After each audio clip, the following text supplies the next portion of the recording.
कभी नोटिस किया है कि जैसे ही हमारी लाइफ में कुछ चीज़ें अच्छी होने लगती है तो हम उसे खुद से ही बिगाड़ देते हैं और फिर हम कहते हैं कि ये तो बैड लक है। बट ये बैड लक नहीं है, ये साइकोलॉजी है और इसे कहते हैं सेल्फ सेबोटाज। यानी कि हम अपनी लाइफ को खुद से ही डैमेज करते रहते हैं मोस्ट ऑफ द टाइम। अब ये जो सेल्फ सेबोटाज होता है, ये बहुत से लोगों को लेजीनेस लगता है, बट इट इज़ नॉट। ये एक डिसिप्लिन की कमी नहीं है, ये बहुत बार एक सर्वाइवल स्ट्रैटेजी होती है। और आज हम इसी को समझने वाले हैं कि हमारा ब्रेन सेल्फ सेबोटाज क्यों करता है। देखो, सेल्फ सेबोटाज का मतलब ये नहीं है कि आप अपनी लाइफ को बर्बाद करना चाहते हो, क्योंकि एक सीरियसली कोई अपनी लाइफ को बर्बाद क्यों करना चाहेगा अनलेस एंड अनटिल आप राज मूवी के हीरो नहीं हो। मेरे इतने करीब मत आओ, मैं तुम्हें बर्बाद कर दूंगी। मैं बर्बाद होना चाहता हूँ। सेल्फ सेबोटाज का मतलब होता है कि हमारा ब्रेन किसी चीज़ को अनसेफ समझ रहा है, चाहे वो सक्सेस हो, चाहे वो लव हो, चाहे वो विजिबिलिटी हो, चाहे वो स्टेबिलिटी हो। अब देखो, ये सारी चीज़ें जो होती हैं ना, ये हमारे ब्रेन के लिए अनफेमिलियर होती है। यानी कि हमारे ब्रेन को इन सब चीज़ों की इतनी आदत नहीं होती है और ब्रेन को फैमिलियरिटी बहुत पसंद होती है। ठीक है, जो चीज़ें फेमिलियर हों, जिनसे वो परिचित हो पहले से, तो वो उन चीज़ों को एक्सेप्ट करता है। बट क्योंकि हमारे ब्रेन को स्टेबिलिटी की उतनी आदत नहीं होती है, अनलाइक आपका केओस, तो हमारा जो ब्रेन होता है वो स्टेबिलिटी को परसीव करता है एक डेंजर की तरह, कि इट्स अ डेंजरस थिंग, और इसीलिए उनको सेबोटाज करने की कोशिश करता है। हमारा ब्रेन हैप्पीनेस को चूज नहीं करता है, हमारा ब्रेन चूज करता है फेमिलियर चीज़ों को। जो चीज़ फेमिलियर है, चाहे वो टॉक्सिक ही क्यों ना हो, हमारा ब्रेन उसको ही चूज करेगा। हमारे ब्रेन के लिए जो केओस है वो फेमिलियर है, इसीलिए उसको पीस बोरिंग लगता है। उसी तरीके से अगर हमारे ब्रेन को रिजेक्शन की आदत है तो उसको लव जो है वो भी सस्पिशियस लगेगा। कोई इंसान उसके प्रति अफेक्शनेट होगा तो उसको सस्पिशियस लगेगा कि कोई मेरे लिए इतना अच्छा कैसे हो सकता है, कि कोई अगर मेरे साथ अच्छे से बिहेव कर रहा है तो इसका कोई मतलब होगा। तो आप देख सकते हैं कि एक तरीके से प्रोटेक्टिव मैकेनिज्म है जो आपको बचाने की कोशिश कर रहा है। और क्योंकि हमारे दिमाग को केओस की इतनी आदत हो चुकी है, तो जैसे ही हमारी लाइफ एक ऑर्डर में आने लगती है, लाइफ में कुछ चीज़ें अच्छी होने लगती है, तो हमारा ब्रेन एक पैनिक मोड में आ जाता है और वो अलर्ट अलर्ट चिल्लाता रहता है। Not literally, but you got it right. तो बहुत सारे लोगों को ये लगता है कि जो सेल्फ सेबोटाज होता है ना, ये बहुत ज़्यादा ऑब्वियस होता है। ठीक है, कि हमें एकदम से पता लग जाएगा कि we are damaging our life, but वो बहुत एक्सट्रीम केसेस में होता है। हर इंसान के अंदर कुछ ना कुछ सेल्फ सेबोटाज करने की टेंडेंसीज होती हैं, बट उनकी जो इंटेंसिटी होती है वो वेराई करती है। तो most of the time, most of the लोगों में ये जो टेंडेंसीज होती हैं, ये बहुत ज़्यादा सटल होती हैं और ये आपको डिफरेंट डिफरेंट प्रोसेसेस में देखने को मिलती हैं। जैसे कि आपका सबसे पहले आता है प्रोक्रेस्टिनेशन। तो आप प्रोक्रेस्टिनेट करोगे, ठीक है, कोई भी चीज़ है उसको कल पे टाल दोगे। उसी तरीके से अब जब आप कल पे टाल दोगे तो क्या होगा, अब जब आप कल पे टाल दोगे तो आपका तो जो चीज़ टाइम पे करनी थी वो नहीं होगी, तो आपकी सक्सेस को वो और डिले कर देगा, रादर आपको फेलियर की तरफ लेके जाएगा। तो ये इसने आपकी सक्सेस को क्या कर दिया, इसने आपकी सक्सेस को कहीं ना कहीं डिले कर दिया या फिर सेबोटाज कर दिया, डैमेज कर दिया। सो इसी तरीके से दूसरे तरीके से जो दूसरे प्रोसेस में हमको सेल्फ सेबोटाज देख सकते हैं वो है ओवर थिंकिंग। सोचते रहो सोचते रहो सोचते रहो, कुछ करना ना पड़े, बस सोचते रहो। थर्ड है आपका परफेक्शनिज्म। परफेक्शनिज्म में क्या होगा कि जब तक मैं परफेक्ट नहीं हो जाता तब तक मैं इस चीज़ को नहीं करूँगा, तो वहाँ पे भी टाल दिया हमने, राइट। अब वैसे ही आपका फोर्थ आता है, वो आता है डिसअपियरेंस। यानी कि जैसी कोई चीज़, जैसी आपको लगे कि आप किसी चीज़ से क्लोज हो रहे हो, ठीक है, या किसी इंसान से क्लोज हो रहे हो, बिकॉज आपको रिजेक्शन मिला था पास में, तो अब आप क्या करोगे, अब आप उसको डिस्टेंस कर लोगे, गायब हो जाओगे। सो ये भी क्या है, ये सारे एक प्रोसेस हैं जिसके थ्रू हम देख सकते हैं कि सेल्फ सेबोटाज हम करते हैं अपनी लाइफ में। These are common things. और इनमें एक चीज़ बहुत कॉमन है, वो क्या है, वो है कि हम अवॉइड कर रहे हैं किसी पर्टिकुलर चीज़ को। कोई चीज़ है जो हम नहीं एक्सेप्ट करना चाहते, उसको अवॉइड करने के लिए हम ये करते हैं। चाहे वो सक्सेस को अवॉइड करना हो जाए, आपको बहुत आदत हो गई है फेलियर की, राइट। अभी हम इनको ध्यान से समझेंगे डिटेल में।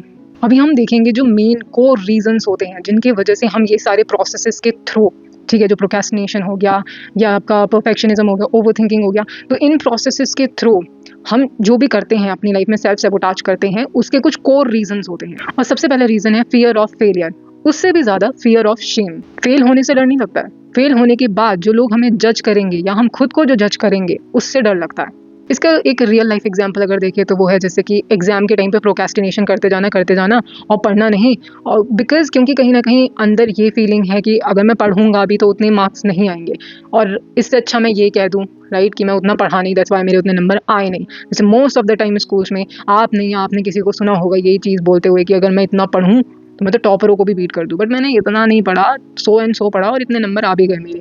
सो वो इसी का एक एग्जाम्पल है, ठीक है। दूसरा एग्जाम्पल है कि जो जॉब इंटरव्यूज़ हैं उनमें अप्लाई ही नहीं करना, कि इससे पहले मैं फेल हूँ, रिजेक्ट हूँ, उससे पहले ही इसमें अप्लाई ना करूँ, उससे पहले ही नो बोल दो। ब्रेन का यहाँ पर ये लॉजिक होता है कि अगर मैं एफर्ट्स नहीं लगाऊंगा तो मेरी जो ईगो है वो सेफ रहेगी, मैं सेफ रहूँगा।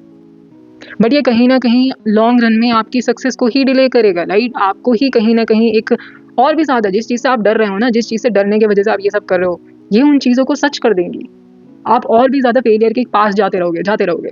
इस तरीके से ये बहुत सटल फॉर्म है और ये हम सब करते हैं किसी ना किसी लेवल पे, और हम नोटिस नहीं करते। और इसी तरीके से हम अपनी लाइफ को बिगाड़ते रहते हैं, कॉन्शियसली और अनकॉन्शियसली। सेकेंड कोर रीज़न है फियर ऑफ सक्सेस। अब बहुत सारे लोगों को लगेगा, है सक्सेस से कोई क्यों फियर करेगा? यस, ये भी होता है। सक्सेस अपने साथ सिर्फ आपके रिवॉर्ड्स नहीं लेकर आती है, वो आपके लिए एक्सपेक्टेशंस भी लेकर आती हैं, जिन पर आपको हमेशा कोशिश करते रहना होता है खरा उतरने के लिए। इसके कुछ रियल लाइफ एग्जांपल्स हैं, जैसे आपको प्रमोशन मिला, उसके बाद आप अपने काम बिगाड़ने लग जाओ खुद से, अदरवाइज आपके ऊपर और भी ज़्यादा एक्सपेक्टेशंस आने लगेंगी। दूसरा एग्जांपल है कि रिलेशनशिप आपका सीरियस हो रहा है, आपका सब कुछ अच्छा चल रहा है, आपके अंदर कंपैटिबिलिटी है दो लोगों में, तब भी एक डिस्टेंस मेंटेन कर लेना, खुद से ही भाग जाना डर के मारे। इस केस में जो ब्रेन का लॉजिक होता है वो ये होता है कि अगर मैं अच्छा ही परफॉर्म करता जाऊंगा तो लोगों को तो मेरे से यही एक्सपेक्टेशन होगी, और मैं अगर गलती से मतलब अच्छा ही परफॉर्म करता जाऊंगा तो उतनी एक्सपेक्टेशंस होंगी, और अगर एक बार भी मैं गलती से फेल हो गया, नॉट फेल, थोड़ा सा भी, उतना जितना मैंने पहले अपनी परफॉर्मेंस के लेवल को बढ़ाया था उस लेवल पे ना कर पाऊँ दोबारा से, तो कहीं ना कहीं डिसअपॉइंटमेंट होगा, इवन इफ मैं दोबारा से उस चीज़ में सक्सेसफुल हुआ हूँ तब भी।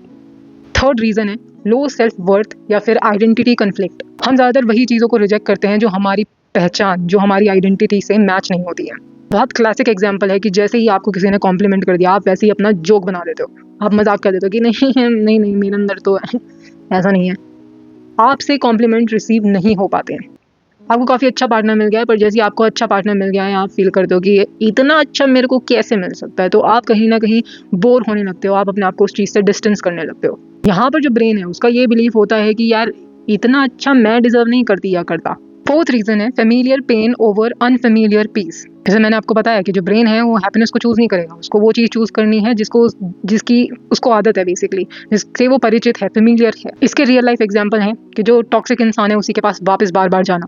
आप वापस बार बार जा रहे हो, चाहे वो कितना ही टॉक्सिक क्यों ना है, क्योंकि आपके ब्रेन को ये है कि एटलीस्ट यहाँ पर प्रिडिक्टेबिलिटी तो है, चाहे टॉक्सिक भी हो बट मैं इस चीज़ को प्रिडिक्ट कर सकता हूँ। इवन इफ आपको कोई अच्छा इंसान भी मिल रहा है, आपको अच्छी चीज़ मिल रही है, बट स्टिल आप टॉक्सिक पैटर्न्स को ही चूज करते रहते हो, टॉक्सिक लोगों को ही बार बार। ऐसा नहीं कि एक ही पर्सन के पास बार बार जा रहे हो सकता है दोबारा भी किसी के पास जा रहे हो तो वो भी टॉक्सिक ही निकल रहा है, बिकॉज आपको उसी की आदत है और आपका ब्रेन इसीलिए आपको उन्हीं पैटर्न्स में दोबारा दोबारा ले जाता है। अब बहुत सारे लोग होते हैं वो ये बोलते हैं कि अरे यार मैं वो इंसान बहुत टॉक्सिक है, ठीक है, बट स्टिल मुझे उस इंसान के पास वापस जाना है, क्योंकि उस इंसान से अकेला रहने के बाद मेरे को ना बहुत अजीब सा लगता है, मैं बहुत रेस्टलेस महसूस करती हूँ या करता हूँ। सो ये क्यों होता है? ये इसलिए होता है क्योंकि आपका ब्रेन को ऐसा होता है, जब वो बाहर की दुनिया में जाता है ना, उस टॉक्सिक इंसान से दूर जाता है, तो आपके ब्रेन को लगता है कि अरे नहीं नहीं, ये जो बाहर मिल रहा है ना ये बहुत अनप्रेडिक्टेबल चीज़ है, ये चीज़ें तो भाई मुझसे नहीं, मेरे को दोबारा प्रेडिक्टेबिलिटी में जाना है, मेरे को वही फेमिलियर चीज़ चाहिए, चाहे वो कितनी टॉक्सिक है, चाहे कितना ही मेरा बेकार दिमाग लगा हुआ है, उसके पास जाकर लोगों को लगता है कि हाँ आप थोड़ा रिलैक्सड हो, क्योंकि आपके ब्रेन को फेमिलियरिटी चाहिए थी, वो वहाँ पर रिलैक्स फील ही करेगा, चाहे वो कितना ही टॉक्सिक क्यों ना हो और चाहे कितना ही बढ़िया इंसान आपको क्यों ना मिल जाए, आप तब भी आपका जो दिमाग होगा वो उपद्रव करेगा ही करेगा, ठीक है, क्योंकि उसको उसकी आदत नहीं है। अनदर इसका एग्जाम्पल है ऐसा रूटीन जो बहुत केओटिक रूटीन है, जिसमें कोई ऑर्डर नहीं है, बिल्कुल मैसी रूटीन है, बहुत केओटिक रूटीन है, उस रूटीन में आपका दिमाग खराब हो रहा है, ठीक है, आपको एंशियस फील हो रहा है, बट स्टिल आपको वहीं पर रहना है क्योंकि वो आपका कंफर्ट जोन बन चुका है, आपको उसकी आदत हो चुकी है। तो पीस बोरिंग लगती है क्योंकि ब्रेन को एड्रेनलिन की आदत हो चुकी है। फिफ्थ रीजन है इनर चाइल्ड प्रोटेक्शन मोड। आपका जो एडल्ट सेल्फ है वो आगे बढ़ना चाहता है, पर जो आपका इनर चाइल्ड है उसको कंफर्ट जोन में ही रहना है, क्योंकि उसके लिए वही सेफ लगता है। उसको हो सकता है बचपन में वो ऐसे सिचुएशन, ऐसे एनवायरनमेंट में था जो उसके लिए सेफ नहीं थी, तो अब उसको क्या है, अब उसको एक ऐसा जोन मिल गया है जहाँ पर वो कंफर्टेबल है, ठीक है, चाहे वो उस केस में लेजी हो रहा है, चाहे उसमें उसकी प्रोडक्टिविटी नहीं है, बट स्टिल वो उसमें ही रहेगा क्योंकि उसको वहाँ पर एटलीस्ट पीस मिल रहा है और उसको पीस नहीं मिला था अपने बचपन में। सो दैट्स वाई अभी भी आप चाहोगे भी, आपका जो एडल्ट बॉडी है वो चाहेगी मूव ऑन करना, चीज़ों से आगे बढ़ना, चीज़ों को एक्सप्लोर करना, नई चीज़ों को देखना, और जो आपका इनर चाइल्ड है वो आपको कंफर्ट जोन के अंदर ही बैठा के रखेगा। इसके रियल लाइफ एग्जांपल्स हैं वल्नरेबल कन्वर्सेशन से भागना, ठीक है, चाहे दूसरों किससे ज़रूरत नहीं है, ज़रूरी नहीं है कि आपको दूसरों से ये सब करना है, राइट, इवन खुद से भी आप बैठकर उन चीज़ों के बारे में बात नहीं करते हो। अनदर एग्जाम्पल है, नई अपॉर्चुनिटी आती है आप फ्रीज हो जाते हो, ठीक है। अब अपॉर्चुनिटी है, जब अपॉर्चुनिटी होती है उसी से तो वही तो आपके सक्सेस का एक डोर होती है, राइट। बट बहुत सारे लोग जैसे उनको अपॉर्चुनिटीज़ मिलती हैं वो खुश नहीं होते, वो फ्रीज हो जाते हैं। इट्स बिकॉज उनको उस चीज़ की आदत नहीं है। आपके पास पहले लाइफ में उतनी अपॉर्चुनिटीज़ नहीं थी, बहुत लिमिटेड अपॉर्चुनिटीज़ थी और वो भी आपके लिए कुछ अच्छी नहीं थी। तो क्योंकि वो आपके उसके साथ आपका जो एक्सपीरियंस है वो अच्छा नहीं था, तो अब जो नई नई अपॉर्चुनिटीज़ आएंगी आपको नहीं पता कि वो कैसी हैं, तो आप फ्रीज हो जाओगे क्योंकि आपको तो जो एक्सपीरियंस है वो लिमिटेड अपॉर्चुनिटीज़ का ही है, राइट। तो इस तरीके से जो पास्ट ट्रॉमास होते हैं ना, उनका जो इको होता है वो आपके प्रेजेंट लाइफ सिचुएशंस में ऐसे देखने को मिलता है। सिक्स्थ रीजन है आपका परफेक्शनिज्म, ठीक है। परफेक्शनिज्म में भी आपका एक डिस्गाइज्ड फियर होता है, छुपा हुआ डर। किस चीज़ का? इस चीज़ का कि आपको कोई एक्शन अभी लेना पड़ेगा, ठीक है। और वो जो एक्शन अभी ले रहे हो सकता है वो रिस्की हो, तो आप ये सोचते हो कि नहीं जब मैं परफेक्ट हो जाऊंगा ना तब करूंगा, ताकि जो ये सिली मिस्टेक्स हैं मैं उन्हें ना करूँ, ठीक है। सो ये आपका दिमाग का सोचने का तरीका होता है, आपको बहुत लॉजिकल लगता है कि बहुत लॉजिकल चीज़ है। And to be very honest, ये मेरे अंदर बहुत ज़्यादा था, ठीक है, बहुत ज़्यादा लेवल पे। अभी भी इस चीज़ के ग्लिम्पसेस है मेरे अंदर, ठीक है। बट जैसे कि इसका एग्जांपल देती हूँ अपनी ही लाइफ से कि यूट्यूब की वीडियोस जो हैं वो अपलोड ना करना, ये सोच के कि अरे यार परफेक्शनिज्म नहीं आ रहा, कि जो मैं बोल रही हूँ, जो मेरा बोलने का तरीका है उसमें मैंने ये पॉइंट छोड़ दिया, अरे यार मेरे को वो पॉइंट भी टैकल कर लेना था, जो कि कभी होता नहीं है, ठीक है। आप जो परफेक्शनिज्म सोच के बैठो, जो चीज़ आपके दिमाग में है ना कि ऐसे ऐसे होंगी, वो वैसे होंगी ही नहीं, वो कभी वैसे उस लेवल पे तो कभी मैच नहीं होंगी। तो इस तरीके से आप क्या करते हो, आप डिले करते रहते हो 1 साल 2 साल 3 साल, आप सोचते हो कि नहीं नहीं जब मैं परफेक्ट हो जाऊंगी, जब मेरे को ये पता होगा वो पता होगा, तभी मैं वीडियोज अपलोड करूंगी। बट थैंकफुली मैंने उस चीज़ के ऊपर एक्शन लिया। और अगर सही में आपको इस परफेक्शनिज्म के ट्रैप से बचना है ना, तो इसका मैं पर्सनल एग्जाम्पल देती हूँ। एक्शन कर डालो, ज़्यादा मत सोचो, एक्शन कर डालो, ठीक है। आप ऐसी परफेक्शनिस्ट हो, आपने ऑलरेडी 1000 डायमेंशंस में तो चीज़ें सोच ही ली होंगी, तो आप ऐसा कोई बहुत भारी गलती नहीं कर रहे, ठीक है। आपसे कोई भारी गलती नहीं होने वाली है, आपको यहाँ केयरलेस इंसान नहीं हो, तो जो है उसे कर डालो, क्योंकि जब तक आप करोगे नहीं उस चीज़ को, क्योंकि परफेक्शन कभी नहीं आने वाला। Let me tell you very honestly, perfection कभी नहीं आएगा। आपको हमेशा ऐसा लगेगा कि यार ये छोड़ दिया मैंने, ये करना था, ये रह गया, वो हमेशा होगा। तो परफेक्शनिज्म से अगर आपका रोना है परफेक्शनिज्म की तरफ, तो कर डालो, सोचो मत ज़्यादा। सो परफेक्शनिज्म हाई स्टैंडर्ड नहीं है, ठीक है। ये एक फियर है जिसको एक फैंसी नेम दे दिया कि वो शी इज़ अ परफेक्शनिस्ट, वो तो सब करती है, परफेक्ट करती है, कोई कुछ परफेक्ट नहीं करता है, ठीक है। 7th रीजन है over thinking as control illusion. अब जो देखो ओवर थिंकिंग है ना, और ये जो कंट्रोल इल्यूजन है, इस पर मैंने ऑलरेडी एक पूरी वीडियो बना रखी है, आप वो जाकर देख सकते हैं। अब देखो ओवर थिंकिंग में क्या होता है ना, जो सोचना होता है वो सेफ लगता है कि सोचने में क्या जा रहा है, बट करना रिस्की लगता है यहाँ पर, तो इसीलिए इंसान सोचता रहता है। और इसको रियल लाइफ में आपको कैसे देख सकते हो कि 10 प्लान बना लोगे और उसका एग्जीक्यूशन 0, जो डिसीजंस ले रहे हो उसको पोस्टपोन करते जाना कि लास्ट टाइम तक कोई डिसीजन ही नहीं लेना उसके रिगार्डिंग। यहाँ पर जो ब्रेन होता है उसका लॉजिक ये होता है कि जब तक तुम सोच रहे हो तब तक तुम्हारा कुछ बिगड़ा ही नहीं है। अब देखो 8th रीजन है इमोशनल अवॉइडेंस। तो जो अवॉइडेंस वाली चीज़ें हैं ना, ठीक है, ये आपको मेरे अटैचमेंट स्टाइल वाली वीडियोस में मिल जाएंगी, जहाँ पर आप इसके बारे में डिटेल में देख सकते हो। आपकी लाइफ में ऐसे पास में ऐसे एक्सपीरियंसेस हुए होंगे जहाँ पर आपने देखा होगा कि जो किसी इंसान से इमोशनल अगर आप हो रहे हो, एक इमोशनल बॉन्ड बना रहे हो, तो वहाँ पर कहीं ना कहीं आपको रिजेक्शन मिला हो या वो चीज़ आपकी पूरी नहीं हुई हो। मोस्ट ऑफ द केसेस में, जैसे मैंने अटैचमेंट स्टाइल में बताया कि कुछ पेरेंट्स होते हैं उनसे उनके बच्चों को उतना ज़्यादा इमोशनल केयर नहीं मिलती है, या पूरी तरीके से कुछ भी केयर नहीं मिलती है इमोशनल लेवल पे, उनको निग्लेक्टफुल पेरेंटिंग मिलती है। तो उस केस में ऐसे जो इंडिविजुअल्स होते हैं वो बड़े होकर अवॉइडेंट बन जाते हैं, ठीक है। तो वो वाली वीडियो आपको बहुत ज़्यादा हेल्प करेगी अगर आप इफ़ यू आर समवन जो इमोशनली अवॉइडेंट है। रियल लाइफ में इसके कुछ एग्जांपल्स होते हैं, जैसे कि बिजी रहना किसी भी एक्टिविटी में ताकि आप उन चीज़ों को फील ना कर पाओ, फेस ना कर पाओ अपने इमोशंस को बेसिकली। दूसरा एग्जांपल है जैसे ही आपके अंदर इमोशंस आए, क्योंकि वो जाएंगे नहीं कहीं पे भी, वो वहीं रहेंगे चाहे कितना ही दबा लो उनको, तो वो जो इमोशंस हैं, ठीक है, जैसे ही वो बाहर आने लगते हैं तो डिस्ट्रैक्शंस के पीछे भागना, डिस्ट्रैक्शंस को चूज करना ताकि आप उस चीज़ पर आपका ध्यान ना जाए बिल्कुल भी। अब बहुत सारे लोग ना इस चीज़ से ऑफेंड भी हो सकते हैं, बट जैसे अगर आप मान लो बहुत से लोग होते हैं, ठीक है, उनका ब्रेकअप हो गया या उनकी बंदी ने उनको चीट कर दिया, बंदे ने उनको चीट कर दिया, ठीक है। तो ऐसे केस में क्या होता है, वो बोलते हैं अब मैं जिम जाऊँगा, मैं बॉडी बनाऊँगा, मैं ये करूँगा। देखो जिम जा रहे हो, बॉडी बना रहे हो, तुम सोचोगे उससे लाइफ में डिसिप्लिन आएगा, दिस एंड दैट, बट एक चीज़ समझो, जिम जाना, बॉडी बनाना, बॉडी पे वर्कआउट करना, एक्सरसाइज करना अच्छी बात है, उससे आपकी फिजिकल हेल्थ अच्छी रहती है, ठीक है। जब आपकी फिजिकल हेल्थ अच्छी रहेगी तो आप कहीं ना कहीं आपकी मेंटल हेल्थ भी उस पर फ़र्क पड़ेगा, उस पर भी आपका असर पड़ेगा, नो डाउट। बट जो रूट कॉज है किसी चीज़ का, जो वो चीज़ हुई है उससे आपके ऊपर जो इम्पैक्ट पड़ा है वो इमोशनल लेवल पे हुआ है, ठीक है। आई अंडरस्टैंड कि आप बिजी रहोगे तो आप उसमें बहुत ज़्यादा नहीं रहोगे, बट अगर आप अपने आप को बहुत ज़्यादा बिजी उस चीज़ में कर दोगे तो आप अपने इमोशन से भाग रहे हो।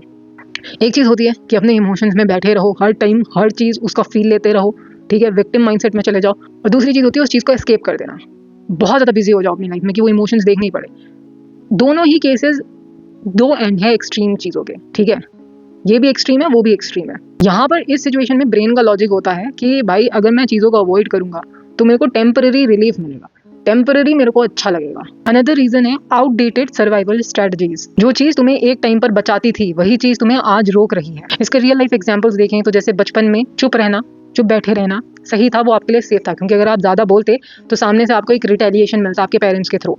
ठीक है, कोई भी चीज़ पेरेंट्स के थ्रू या स्कूल में आपको और बुली किया जाता, तो दैट्स व्हाई आप बिल्कुल चुप रहते थे। बट वो उस टाइम का एक सर्वाइवल मैकेनिज्म था।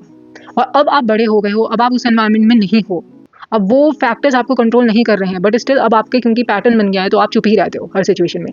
जहाँ बोलना होता है, जहाँ स्टैंड लेना होता है, जहाँ ले सकते हो आप, वहाँ पर भी आप चीज़ें नहीं करते हो, जिसकी वजह से आप बहुत सारी अपॉर्चुनिटीज अपने हाथों से खो बैठते हो। जब आप सर्वाइवल में होते हो, ठीक है, वो चीज़ आपके, तो उस टाइम पे जो भी आप मैकेनिज्म्स को यूज़ करते हो वो आपके सर्वाइवल के लिए होते हैं, वो बहुत ज़रूरी होती है उस टाइम पे।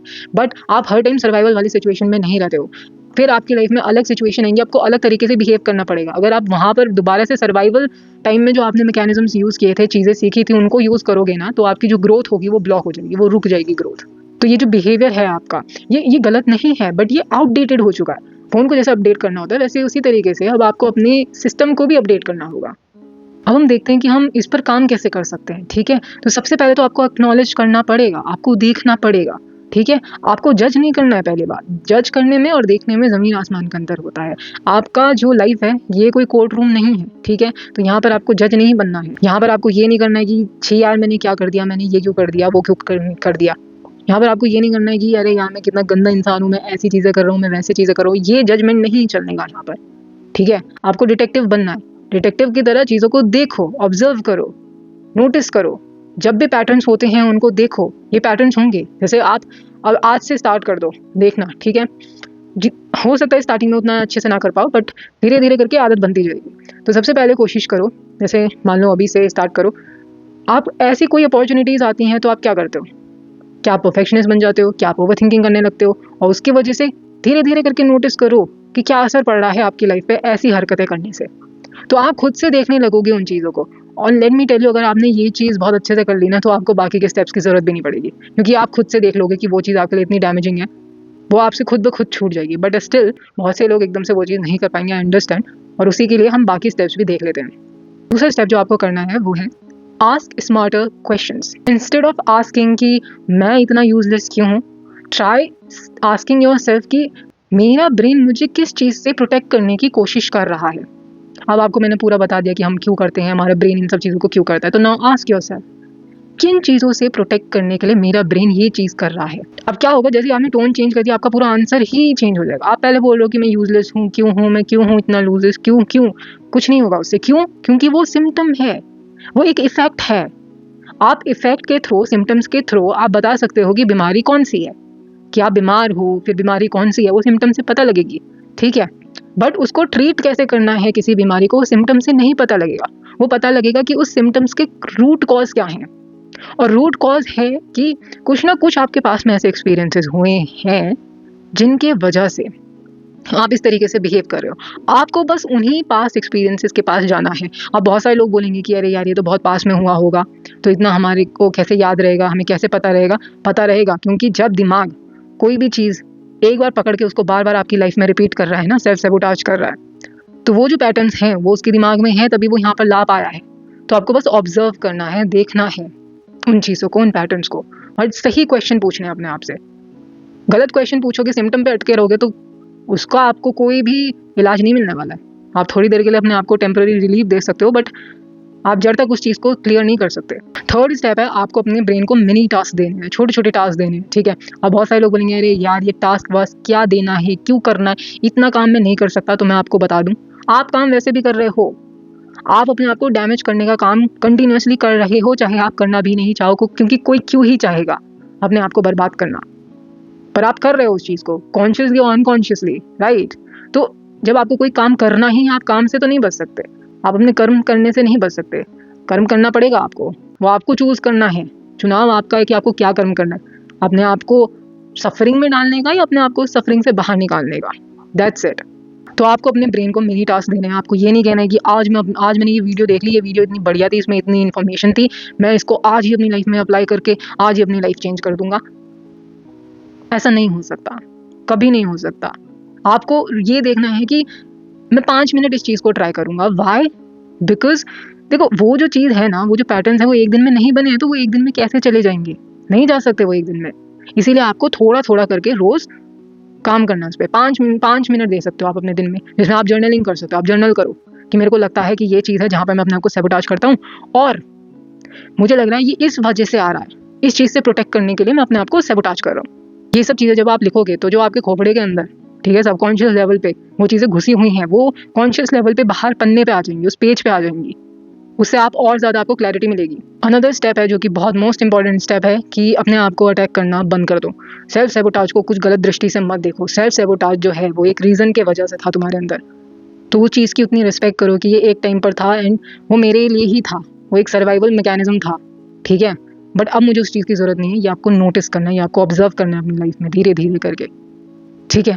आपके अपने लाइफ के डिसीजंस में, आपके एक्शंस में, आप जैसे लोगों से इंटरेक्ट करते हो उन चीज़ों में, इन पैटर्न्स को नोटिस करना है। सेल्फ सैबोटाज बुरा नहीं है, बट आउटडेटेड है और उसको हमें अपडेट करना है। और बहुत सारे लोग हैं जो इस वीडियो को देखेंगे और इस वीडियो को देखने के बाद उनको ऐसा लगेगा कि ये सब चीज़ें मेरे को पता लग गई एंड आई कैन सी कि हाँ ये चीज़ें मेरे अंदर है, मैं इस तरीके से अपने आप को सेल्फ सैबोटाज करता हूँ।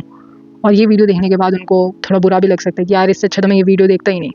बट लाइक आई सेड कि आप वैसे भी कर्म करोगे ही कोई ना कोई, सो इट्स बेटर कि वो एक सही डायरेक्शन में हो, वो अपने आप को डैमेज करने के लिए नहीं, बल्कि अपने आप को उस सफरिंग से बाहर निकालने के लिए हो।